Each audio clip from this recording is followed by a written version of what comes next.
Hello people, this is question time, which was on last night, the 6th of the 7th. So this is the last one until September. So let's get cracking and we'll see what questions and what comments comes up. And our first question from Beth Astley-Sarugi, please.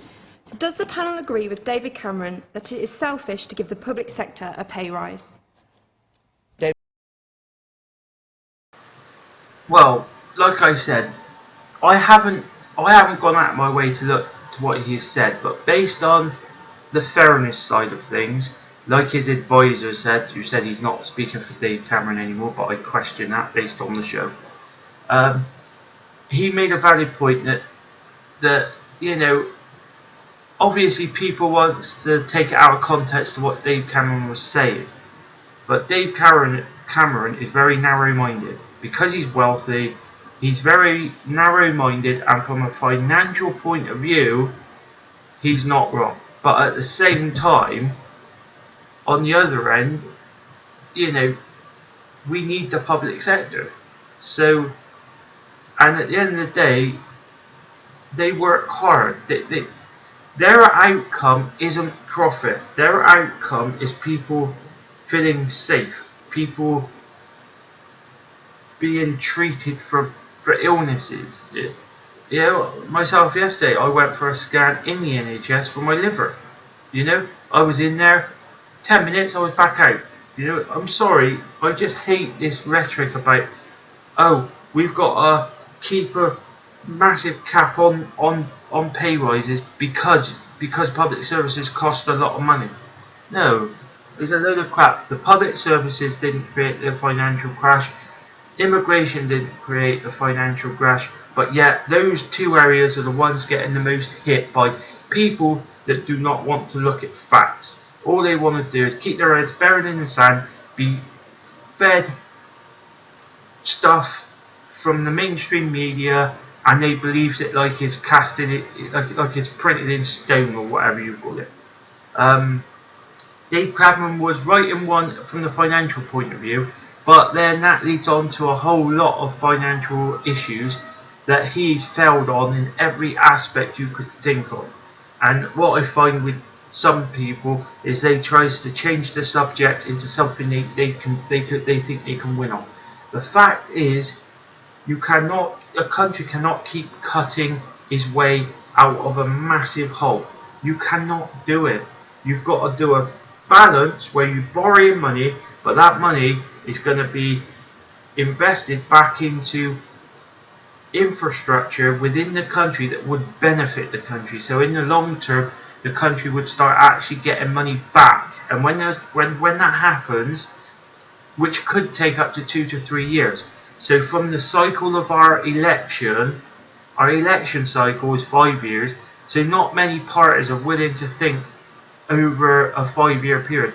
They hate doing that, because it means them taking the hard decisions and taking the hit to either borrow more money or cut more money. They don't want to go past that 5-year cycle, so they plan things for around 4 years. And they make sure that if any benefits are going to happen, it will happen within that last year, so they can get the benefit for it. If there's anything that's going to take longer than that, they don't want to know.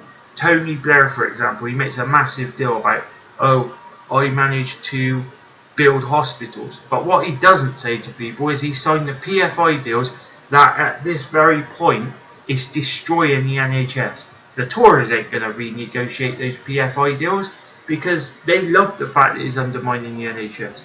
Tony Blair undermined the NHS better than the Tory party ever have. And that's the disgusting thing about politics. It's all worked out over a period of time they're in power, and they make sure that the last year they reap any benefits that's going to come along from their decisions at the start. I think Dave Cameron was wrong to say it's selfish. What's selfish is the banks taking 70 billion pounds a month in quantitative easing and serving their own means. So i.e. taking that quantitative easing, buying government bonds with that free money, and then getting the interest from that money. That's wrong. Quantitative easing was designed to feed into the real economy, so that's medium and small businesses, so then they can employ people, and then the cycle of tax goes up. Dave Cameron's very good at rhetoric. He is a master at selfish behaviour, but he's also a master at putting it across in a very clever way that gets people think, well, yeah, that's true. He's very clever. He's a very clever man that can put things across in a what comes across as a reasonable way. He covers up his selfishness with that type of thing. He's a very clever man. I don't agree with that selfish comment, but I can understand the way he was saying it. But it is still wrong. It's not nice. I think we should give our public services a pay rise because they deserve one, and cut quantitative easing and put some of that money into our public services. I'll move on to the next question now. And 8 years of cuts, we're still blaming, the Conservatives are still blaming Labour for the deficit. The deficit has actually tripled during that time. I mean, you know, what's the reason? I did cringe on this bit because the guy got it wrong. The debt has gone up massively, but the deficit is the part that goes down, because obviously when you're spending money and the deficit is essentially you haven't got enough to cover the cost to run the country, so you goes out looking for loans, and then their loans goes on top of that, and that's the deficit basically. And people do get that confused, and I did cringe when I heard them say that.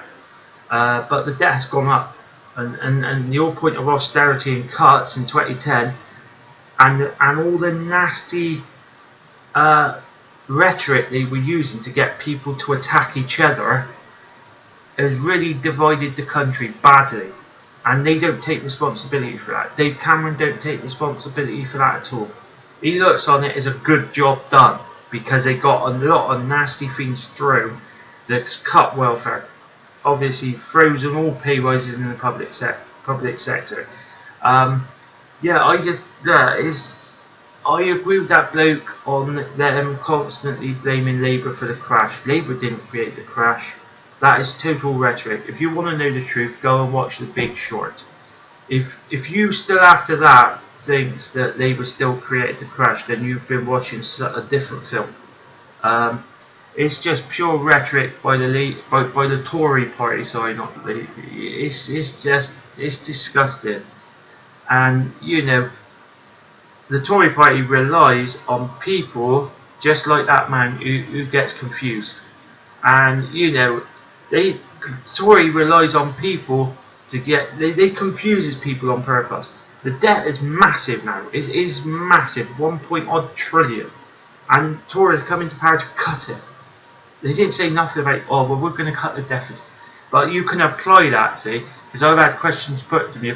Well, you can't cut the debt if you don't cut the deficit. So that's common knowledge. Nah, the Tory don't imply that at all. Oh, it really makes me angry. I'll move on to the next question now. And the man next to you. Do you think they're doing better, Richard? I think it's really important that we don't try and divide working people into the public sector and the private sector.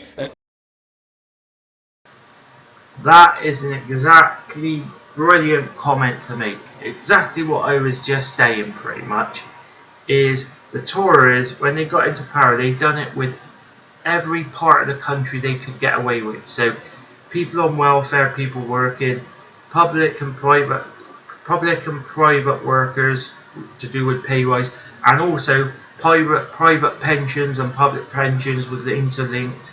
It is just, it's disgusting when politicians does that, because what they do is they create a divide straight down the country, and that's what we're in today. We are in a massive divided country where politicians can use rhetoric and spin and get people on side. And to a degree, I'm not going to blame them. I'm going to blame the people for not looking. It has never been so easy nowadays to research a question or something that one of the politicians has said. You could go online, you could spend an hour to 2 hours looking at loads of different websites, and then you take all the truth will keep coming back, all the lies will be forgotten, because that's what we do as humans. We remember the truth and we forget the lies, and that's how you've got to treat the internet. So to a degree, I don't blame politicians for getting away with cheap rhetoric that they get away with these days. It's because the people do not hold them to account. People do not do their own homework. They listen to the mass media to tell them what they want them to know. And then everything that we don't know, they don't tell us. So we've got to get off our own asses and look. And that's exactly what I would say to everyone. I'll move on to the next question now. And try. Should we reduce or scrap the foreign aid budget to help solve funding issues closer to home? Oh, this question, man, is a disgusting question.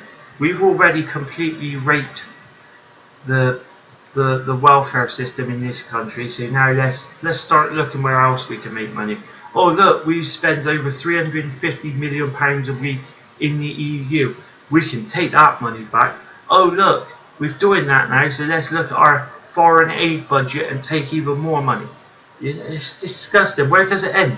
What's going to be next? I don't know, not having any public sector because we save billions. Yeah, it's ridiculous. You know, it is absolutely ridiculous the way some people are. You know, at the end of the day, there is definitely a question about where do you spend that money, but I would not go cutting the foreign aid. You know, people say, oh yeah, but it gets abused. Well, yeah, but people always do that. You know, we've got to try and find a way to stop it being abused, not use that as an excuse to stop it. You know, we need a discussion on how can we stop corrupt governments from making money from that aid. And I think the Mirror columnist was brilliant in what she said about making it so, you know, we can actually stop that, because that part is the bad part about it. But you know, it shouldn't be used as an excuse to cut back on foreign aid. And you know, I just find that question really, I don't like it, because that shouldn't be. That will not help us, that will hinder us, because what we do is more people will start travelling to try and get to more wealthier countries.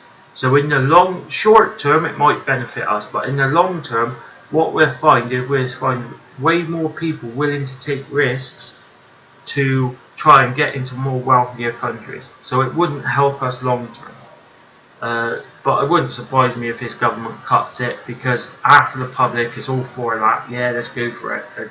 Let's slash helping people who live in mud houses. Yeah, it's disgusting. I'll move on to the next question, people. Ashmal Kamar, please. Let's have your question, can we? Okay, given that 48% voted Remain, why is a hard Brexit being seen as the will of the people? Well, this is what makes me laugh with we had a vote. Yeah, we had a vote, and it was a tiny narrow to leave. And the Brexiteers knew they were lucky to get that narrow lead. They knew they were lucky. That's why they closed down any debate about a second referendum, because they knew they would lose it overwhelmingly now, and they just don't want to lose it. So they will close down any chat about any type of second referendum on what deals we get. And I'm sorry, but there was a clear divide within the Leave vote itself. It wasn't mentioned on the programme, but the Leave vote themselves was split. It wasn't like Remain and Leave. Remain was pretty much universal in what they're saying. We should stay. Yeah, there'll be reforms within the EU, but we can stay and we can help be part of that reform. That was the overall consensus on the Remain side. But on the Leave side, you had some that were saying we could leave but still stay part of the single market. Then you had others like Rees, the Tory bloke, say, oh no, we've got to leave everything. And that's the confusing part, is there wasn't a, they done their best to try and make it as clear as possible, but they were a divided group themselves. And when they were a divided group, that implied you had a lot of people going off on their own views, saying, yeah, we can still be part of this, we can still be part of that, you know. So, you know, Rees and his other colleagues who believes in him and believes in that view, they ain't going to want nothing else but out. They don't care about what it's going to do to the economy. And I think the other half of the Tories are like really petrified on what's going to happen if that happens. But it's fun seeing them fighting with each other. I must admit, I do enjoy that. But yeah, it's just chaos. All the money that's going to be spent on leaving the EU, all that money could have been put into a universal basic income for the whole of Europe. Imagine everyone getting an extra £100 on their pay packet, you know, and then people, you know, well, it'd be more than that probably, because it'd be a universal basic wage. So, you know, people would get more, the basic money to survive, in work or out of work. But that's a different subject. And question time, I never asked that question. Cool, no chance. Right, I'll move on to the next question. Craig Oliver. It seems to me we had a referendum, we decided to leave, and that must be implemented or we deny democracy. That part made me laugh, because democracy is an ongoing thing, and I'm sorry for him to point out, oh, the EU will make us vote again. No, we're an independent country.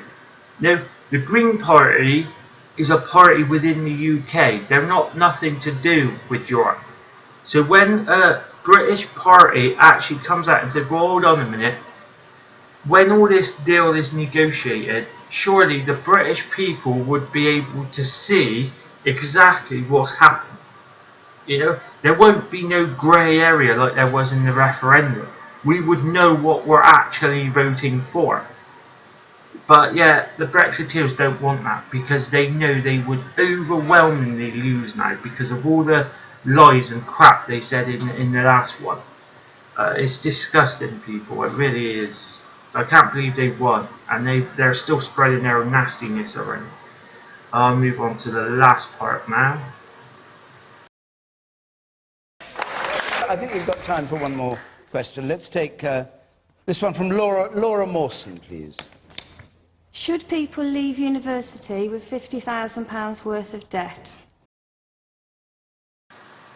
Oh, debt. Classic debt.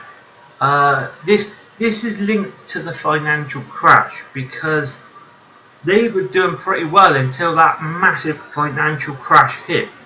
And the figures backs that up. If you can be bothered to go and look at the figures actually backs that up. But the government took on massive debt, and what that done is it gave banks unbelievable power. And I truly believe that banks, maybe Cameron believes it too, but learning should never be a cost. It should never be classed as a cost. It's an investment. You know, higher education should be classed as an investment for the country, and the outcome from that investment is you get more people who can come out and actually do things and actually make either new products or new inventions or add to the economy. It is an investment, and I just find it disgraceful that they're coming out with £50,000 worth of debt.